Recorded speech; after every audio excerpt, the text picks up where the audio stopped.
Hello, DMG's Jim here, continuing through the audiobook 2024 Dungeon Master's Guide RTFM. Read the frickin' manual. In this case, I'm reading it to you guys. We are moving into Chapter 7, Treasure. This works very much hand in hand with Chapter 4. Once again, make sure you're reading the whole thing so you know how all of this stuff works together, right? I'm going to offer a little bit of commentary before we get into the nuts and bolts. Obviously, I will do in the normal read-through, line by line, word by word. There's a lot of tables here. We'll just kind of skim through the tables and give examples. Before we get into this section, there's a lot of good information here, but you got to be aware of economic impacts as you start giving out your treasure. Some of the numbers that are listed here, some of the values, we get into a lot of high-end value treasures here, and you might be tempted to give these to your players, but you need to understand, if you're in a small podunk town, what's the point of having 1,000 gold pieces if no one can afford anything, right? I know these are higher level campaign design things, but this is where it all kind of starts wrapping up. You can unweave the believability of your campaign. You can break the immersion of your campaign by giving out too much money if you're not paying attention to it early on. If you haven't established a basic understanding of economics in your world, the cost value, what makes you rich, what makes you poor, then you can very easily upend your campaigns and make treasure become literally worthless by giving out too much of it.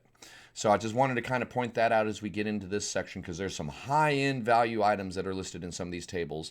So please be aware of that and use caution when providing rewards for your players. Make sure that the rewards are commensurate for the risks and that they work within the world-building ideas of your setting. So other than that, I could go on and on, but I'm not going to. We're just going to go ahead and get into the reading here. We're going to read through the first part of this. We'll do treasure themes all the way down to art objects, and we'll do magic items in the next video. It'll probably take a couple videos for magic items. But let's get to it. Chapter 7, Treasure. Adventurers strive for many things, including glory, knowledge, and justice. Many adventurers also seek something more tangible, treasure. This chapter presents treasure in all of its forms, from coins to magic items. Treasure themes. Monsters have treasure preference as explained in the Monster Manual. These preferences are expressed as themes, which help you determine what treasures are found in monsters' hoards, as summarized in the treasure theme table. For advice on how to include treasure in an adventure, see Chapter 4. To randomly determine a magic item found as treasure, use the tables at the end of this chapter. Treasure themes. 4 themes that are listed here. The first theme is Arcana. The appropriate treasure for an Arcana-themed treasure hoard would be gemstones plus magic items of an eldritch or esoteric nature. Armaments theme would be coins or trade bars plus magic items that are useful in battle. Implements would include coins, trade bars, or trade goods plus magic items that focus on utility. And relics would be art objects plus magic items that have religious origins or purposes. The next section is called Coins. Self-explanatory. The most basic type of treasure is money, including copper pieces, silver pieces, electrum pieces, gold pieces, and platinum pieces. See the player's handbook for their relative value, and 50 coins of any type weigh 1 pound. The next section is trade bars. Because large numbers of coins can be difficult to transport and account for, many merchants prefer to use trade bars. Ingots of precious metals and alloys, usually silver. These bars are valued by weight, as shown in the trade bars table. A 2-pound silver bar is worth 10 gold pieces, and it's got a 5-inch long dimension while being 2 inches wide and a half-inch thick. A 5-pound silver bar would be worth 25 gold pieces while being 6 inches long, 2 inches wide, and 1 inch thick. A 5-pound gold bar would be 250 gold pieces of value while being 5 inches long and 2 inches wide and 3/4 of an inch thick. The next section is trade goods. Merchants commonly exchange trade goods without using currency, barter. The trade good table shows the value of commonly exchanged goods. A pound of wheat has a common value of 1 copper piece. 2 pounds of flour or 1 chicken is worth 2 copper. 1 pound of salt is a trade value of 5 copper, while 1 pound of iron or 1 square yard of canvas could be worth 1 silver. 5 silver pieces buys you 1 pound of copper or 1 square yard of cotton cloth, while 1 gold piece will buy you a pound of ginger or a goat. 2 gold pieces would buy a pound of cinnamon or pepper or 1 pound of sheep, or 1 pound of sheep, a whole sheep. 3 gold pieces would buy a pound of cloves or a pig, while 5 gold pieces would buy a pound of silver or 1 square yard of linen. 10 gold pieces buys you a pound of silk or 1 cow, while 15 gold pieces would trade for a pound of saffron or 1 ox. 50 gold pieces is a pound of gold, while 500 gold pieces would buy you a pound of platinum. A little bit of commentary, apologies. This is the idea of bartering. If I had a pound, if I wanted a chicken, I would need to trade 2 pounds of wheat for a chicken. If I wanted a pound of cinnamon and all I was a chicken farmer, each of my chickens is worth 2 copper. So I would need to equate 20 copper is 2 silver, 200 copper is 2 gold. So I'm going to be giving them 100 chickens to get a goat. This is the idea behind the trade goods. You will need to adjust the ideas behind this to fit your own setting, fit your own campaign, but this is a decent approximation of value to start with, okay? Don't necessarily agree with all the numbers here. Most of us aren't to agree with every number we see. That's okay.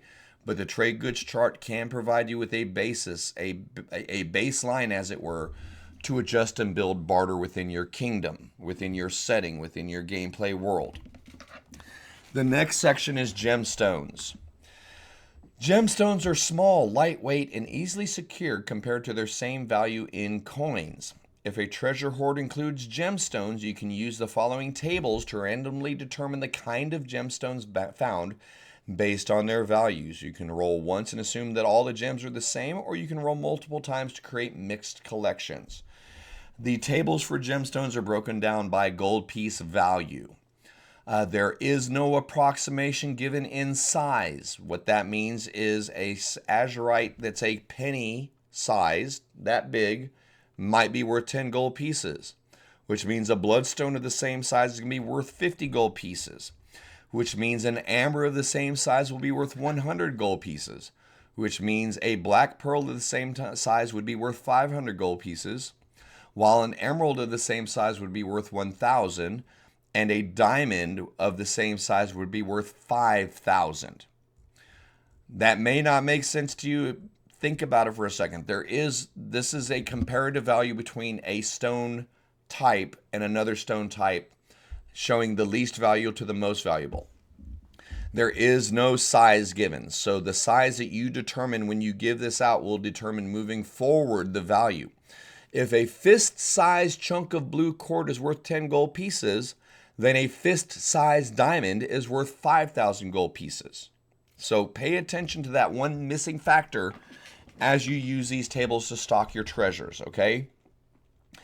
But again, it goes from 10 gold pieces to 5,000. We're not going to read through a couple more examples. On our 10 gold piece, you've got lapis lazulis, you've got malachite, you've got tiger eyes.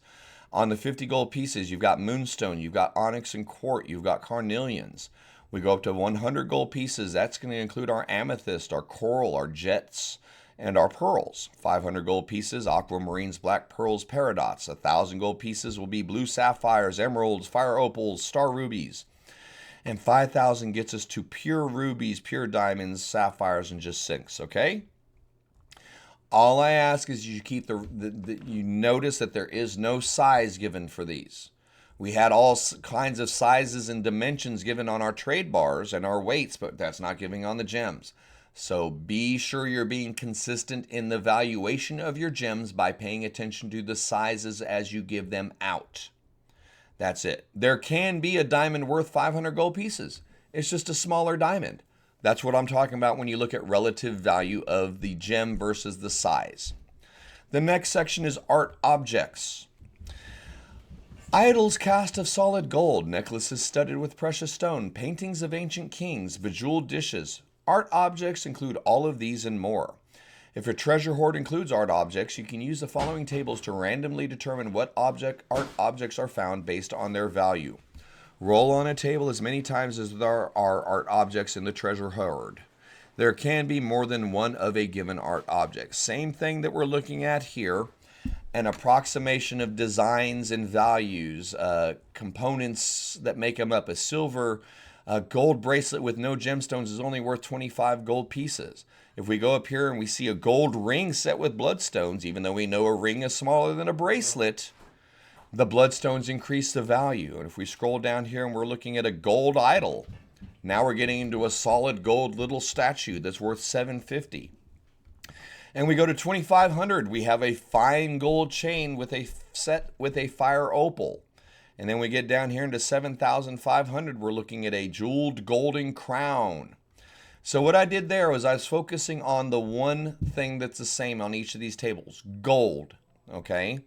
The presentation of the matter, gold, platinum, whatever, is going to determine the value as much as anything else, including more components, gems, filigree, extra designs, and increasing or decreasing the size will also impact it. Now, you might be a little bit confused, here, let's go through some examples and we'll kind of roll back and put together some stuff in my comments.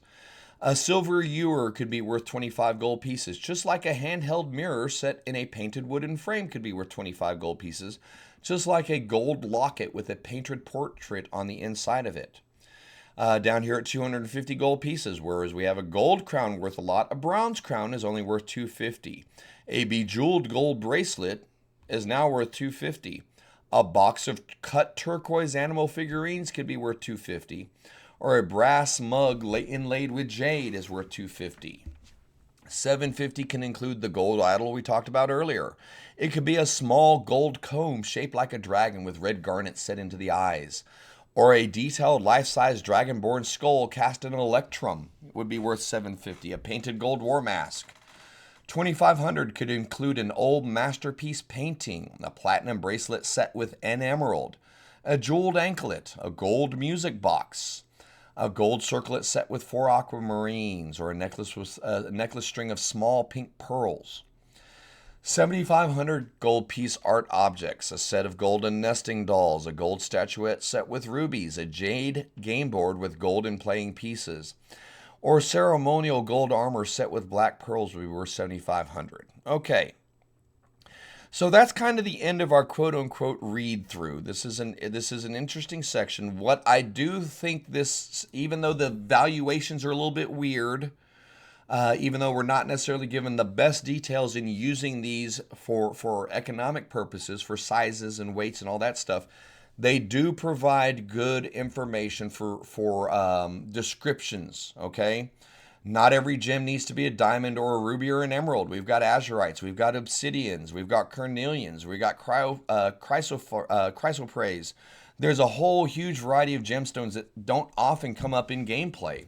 So this resource can help you flesh these things out. They can give you a little bit more descriptions. They can make a glittering hoard of gems feel like a glittering hoard of gems instead of just being, there's some sapphires, there's some emeralds, there's some rubies, there's some diamonds. Use some jaspers, some carnelians, some chrysoberyls. Let these tables help you fill out and add a little bit more flavor to your treasure hoards. And the same thing can be said with art objects. And these are, a little bit of an aside. Not only are these things that can be found in a treasure hoard, these are the things that are found in noble villas, found in the king's hall, found in treasure rooms, found in trophy rooms. So you can use this as a reference for non-gold-based items that your players might be trying to steal or whatever. At the same time, similar to the gem section, this gives us some words to use when we're describing our treasure instead of saying it's a necklace worth 500 gold. It's a well-crafted golden chain necklace with a small brass setting inlaid with a thin-cut emerald cameo of a person. You can have a lot of fun adding flavor and adding value to your treasures. That's the main value, in my opinion, that's the main value of these. It's certainly a good guideline as far as the comparable value between things, but the number is a little bit high in my opinion. You need to pay attention, rolling back to what we started with the video on, you need to pay attention to economy and scarcity within your campaign setting before you start dropping thousands and thousands and thousands of gold pieces worth of treasure into your economies. But that's kind of it. That's going to be the end of our Chapter 7 treasures, the first part of it. Our next few videos likely will get into magic items. So hey, Likes, follows, subscribes are appreciated. Thank you for your time. Thanks for hanging out. Join us on Twitch for anything, for some live chats in regards to this. And feel free to leave me some comments. Let me know what you think. Let me know how I'm doing. We can't do better if we don't hear some feedback, so I'd love to hear some. But above all else, thank you for your time, and we'll see you for the next video. See you soon.